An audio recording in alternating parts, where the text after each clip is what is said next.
Hi everybody. My name is Wei Jie, and my colleague Andrija from Geometry. How's everything good with the video? Oh, It's on. it's on. Are we good? Testing. Okay.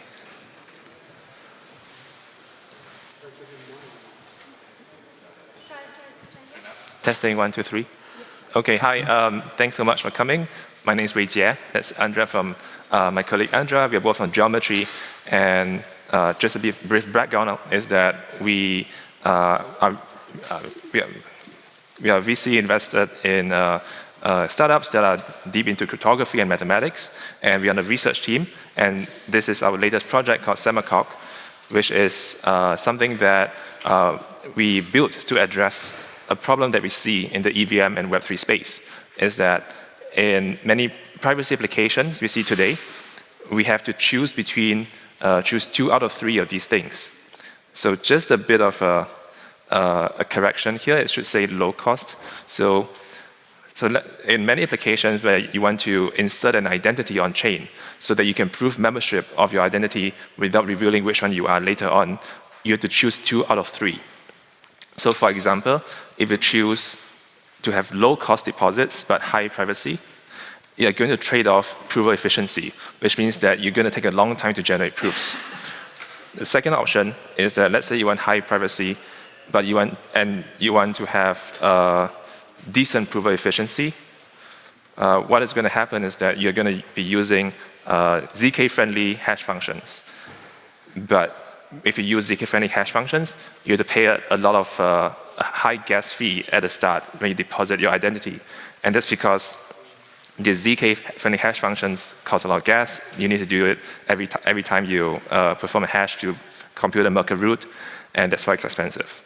And the third option is if you have low-cost deposits, and if your prover time is efficient, what's going to happen is that some applications outsource the proof generation to a third-party centralized server, and that means that you lose privacy.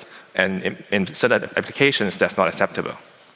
So what do we do with Semacaulk? So with Semacaulk is a gas-efficient ZK protocol for set membership. And the key benefit that Semacaulk brings is that inserting identities to your on-chain accumulator is 90% cheaper compared to using traditional techniques of Merkle trees on-chain. The gas cost is 68,000 per insertion. Proving time is competitive with ZK Graph 16 proofs on-chain, and it's very similar to Semaphore, and which uses Merkle trees, except that the gas cost is cheaper. So the first benefit is lower gas cost. Second benefit is that with Semacaulk we use advancements in lookup arguments such that you can perform pre-computation of proof data. And if you combine that pre-computation with private information retrieval, you can get better UX for users because the bulk of the proof generation could be done ahead of time or in the background of a client application. And if you choose to use PIR to privately retrieve proof information from a third-party server, that can be done without revealing which member of the set you are. And lastly, another benefit of Semacaulk is that we don't need a new trusted setup for every circuit or every instance of Semacaulk that you have. You can just use a phase 1 trusted setup output, which already exists for Ethereum. Okay, so back to basics about what exactly is a set membership proof. So let's take a really simple example where Alice knows secret numbers 1, 2, and 3, 4, and Bob knows his secret numbers 5, 6, and 7, 8. The public leaf or identity commitment that Alice owns is a hash of the values that she owns, and the public leaf that Bob has is the hash of 5, 6, and 7, 8. There's a bit of an error here. It should be Alice knows 1, 2, and 3, 4. So we want Alice to be able to prove that she knows her secret numbers 1, 2, and 3, 4 without revealing that she owns index 0, which is the first element of the set. So with Semaphore and Semacaulk, you can do this with ZK proofs. The key figures behind this is that with Semacaulk 68,000 gas, when you produce a proof, it takes roughly 15 to 20 seconds in total on a slow laptop. It could be faster on modern hardware. And proof verification in Semacaulk is 305,000 gas. And this is regardless of the capacity of the set. So the lower bound for Semacaulk is 1024, and the upper bound is the limit set by the trusted setup output to the power of 28. And so traditionally, and before I go into the details of how we do, before we go into details of how we achieve this, I'm just going to give a bit of a brief a refresher on how existing approaches use Merkle trees to accumulate these leaves. So we have a function on chain that computes a Merkle root, and this involves computing multiple hashes.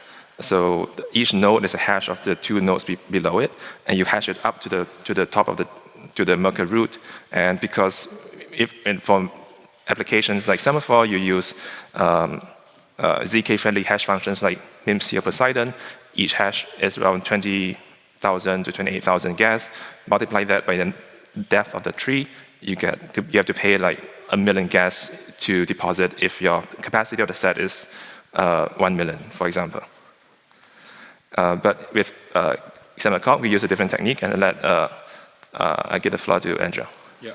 So I'll speak roughly about how we achieve this and which techniques we need to use. So first, natural approach to changing the Merkle trees is like with KZG commitments, and those commitments are very good and used widely today, as I guess all of you might heard for them. So you have very nice properties of like additive homomorphicity, and you can compute a lot of stuff directly on commitments.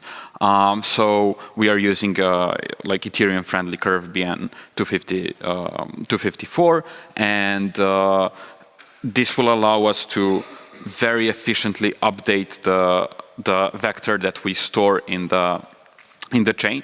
So now, instead of having the whole very deep Merkle tree, which Wei Jie was explaining, you have just this one vector of commitments that you need to update. And you can do it very efficiently with just a few elliptic curve operations, which gets very cheap.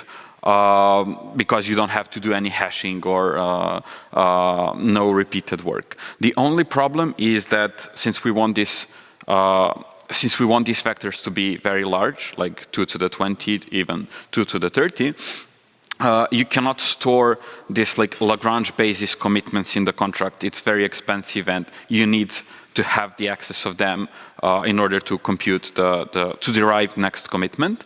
And here, like maybe like if you just look at the documentation or code, it can be confusing that we actually have some Merkle tree, but that's just like Ketchuk Merkle tree, which allow whoever inserts the identity to prove that they're using correct Lagrange basis, and we don't need to store those elliptic curve points in the contract, which again makes this very, very cheap, like 68K gas instead of 1 million and something for depth 2 to the 20. And this is like constant, so even if you go to the larger group, it still stays the constant. So I'm not gonna go very deep into how this math works, but you just have some like default zero value of your like position in the vector, and you can very easily update it with all this additive homomorphicity things, which is again very cheap in the contract. And now, what is the difference between this, like the most useful and like maybe the most broadly used application, Semaphore? So the whole idea of ours was not to change a single thing in the Semaphore API. So however you used your application now, it stays the same if you switch to using Semacaulk. Like there is no new values, everything stays the same, but the machinery underneath is totally changed. And it's based on a few techniques that we like modified and optimized a little bit. So first of all, we used MIMC hash. And today the most popular hash is Poseidon. And it was just because like MIMC was easier to do with what we wanted. With just some small engineering effort, you can switch to Poseidon if you are considered about MIMC security or something like that. And three main techniques that we're using are calc plus lookup arguments. That's like the new work, which is very popular and very useful from the like set of these lookup argument papers. Why is it important? It gives us zero knowledge, and we had to change it a little bit on the IOP level in order to make it compatible with our custom prover. So our custom prover is based on like similar techniques that you see in Plonk, like with all the Lagrange bases, and the IOP is very similar, but it's very customized to just proving this MIMC round hashes, and you don't need the whole Plonk machinery as like lookups or a permutation argument. So you just have a few polynomials that you need to prove, and that's why it also makes it very fast. And then it's compatible with the calc plus modification that we did. And finally, as you might know, the GROT16 is still very popular because its verifier is very cheap in the contract. And to be honest, it was very hard to beat the GROT16 verifier in gas cost. Like just by counting the pairings, it seemed that our approach will be much more expensive. We took this Halo 2 multi-open argument, which is similar to Splunk, and we also like modified it a little bit and pre-computed some stuff. And then we finally were able to, even with more pairings, to get to the same cost as GROT16 verifier. So now when you look at the cost, we save like more than million gas just on the insertion part, which I think is very good result. Like more than 90%. Okay, so this calc plus argument and all this new lookup work is based on this stuff, like when you need to pre-compute something. And we also have to do that, of course, in order to run this calc plus. So this pre-computation part takes a good amount of work if you want to set up everything. But then your proofs are extremely fast. Like it's roughly 50 milliseconds, but probably can be like it can probably be even less. And it's constant. Like it does not depend on how huge your group size is. Whereas trying to do GROT16 of Poseidon to like 2 to the 30, like with 3 of depth 30, can take very long time. Whereas here, it's just constant after you do this pre-computation step. So I'm not going to go into that pre-computation step. It's quite complex what you need to do with polynomials. But what we are enabling users to do, there are 2 ways how you can use it.